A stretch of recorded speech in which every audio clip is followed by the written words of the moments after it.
Я потеряла 80 тысяч. До Феникса, рассказывает Татьяна Широких, она куда только не обращалась. Но во всех банках получала отказ. Уже были кредиты, но деньги были очень нужны. Мне надо было погасить предыдущие кредиты.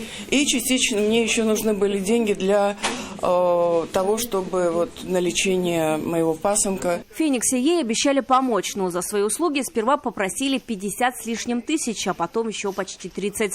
Говорит, за эти деньги сотрудники фирмы над ее делом трудились целых 3 дня. С 28 по 30 июня минувшего года.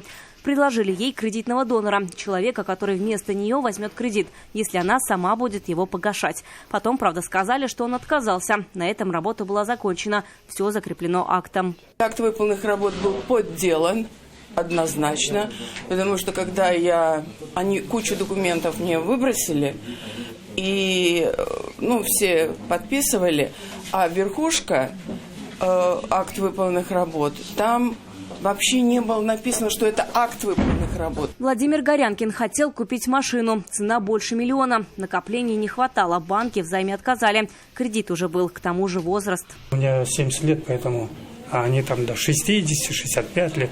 О Фениксе узнал в интернете, поверил, схема была та же. Сперва якобы перебирали варианты, потом предложили кредитного донора, который также отказался. Потом попросили еще денег за проработку следующего варианта. На оплату услуг из денег полученного кредита наотрез отказались. Отказался от такого сотрудничества и Владимир. Вы сколько денег потеряли? 100 с лишним тысяч. Таких примеров 67. Столько пострадавших проходит по уголовному делу. Сегодня в суд пришли не все. Следователи установили, что работал Феникс с марта по октябрь минувшего года.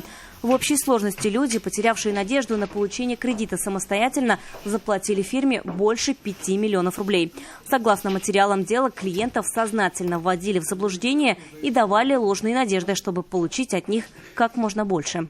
Джабаров создал 2 виртуальных сайта, на которых при введении персональных данных клиента, обратившегося за помощью и одобрением получения кредита, ему одобрялся кредит в различных банковских учреждениях с минимальными процентными ставками. При этом взаимосвязи между ООО «Феникс» и банковскими учреждениями не было, а указанный сайт использовался для введения в заблуждение клиентов относительно того, что им уже одобрен кредит. На скамье подсудимых 25-летний Рустам Джабаров, по версии обвинения, фактически руководитель фирмы «Феникс» и автор схем обмана людей. Образование ваше? Среднеспециальное. Семейное положение? Гражданский брак. Малолетние дети есть? Да. Сколько детей и возраст какой? 1 ребенок, 6 месяцев. Сегодня ему начали зачитывать обвинительное заключение. Только это, вероятно, займет не 1 день. Всего уголовное дело насчитывает 22 тома. Вероника Гайнудинова, Наиль Абдуллин, вызов 112.